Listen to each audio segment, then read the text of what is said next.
In this video, I'll talk about threat classification. There are many ways in which threats could have a negative impact against business operations or data. So it's important that we organize threats, which allows for easy prioritization. This is where our attention should go, the most important assets that are threatened. So then we take a look at the impact on business operations, business processes, including relevant data. This way, we can focus on selecting the best mitigating security controls to reduce the impact of potential risks. Known threats include things like viruses that have a known signature that can be detected by a malware scanner. Another example of a known threat is a firewall misconfiguration. Ideally, we will know about it before it's known by malicious users that can then take advantage of that firewall misconfiguration. Unknown threats are called zero-day threats when it comes to malware.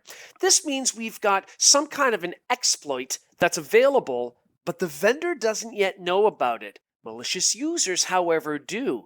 So they may or may not require the deployment of malware to actually exploit this vulnerability. So, for example, it would be a weakness in an operating system that still isn't known to a vendor. APT stands for Advanced Persistent Threat. Essentially, it's a backdoor. Now, a backdoor allows an alternative way to get into a system, and it's often built by developers during development phases to allow a quick way to get in and test something while bypassing access control mechanisms. Problem is, sometimes those aren't removed, or they could be put in place by malicious software. So essentially, it would allow attackers to use a compromised system for a long period of time, and this has happened in the past. Think about Nortel, for example, where Chinese hackers had compromised their network and been in for almost a decade. Let's take a look at a threat classification criteria example. So the first thing we have to consider is the threat source. In this case, let's assume it's external. We then have to think about the threat agent. How is that being delivered, that threat? How is it being materialized? And in our example, let's say it's ransomware. Now, ransomware is a form of malware that encrypts files and then demands payment to reveal a decryption key. So what would the threat motivation be? Because that's the next idea we have to think about. In this case, it would be financial, receiving a payment and ideally providing a decryption key to the victim after receiving the payment.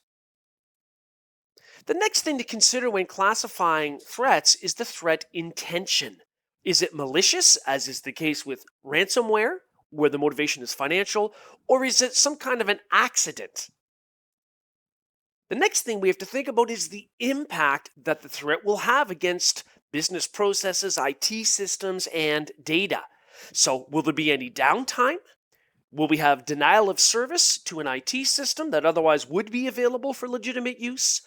Will we have data disclosure to unauthorized parties? Or will there perhaps be illegal use of sensitive information, such as personally identifiable information or PI?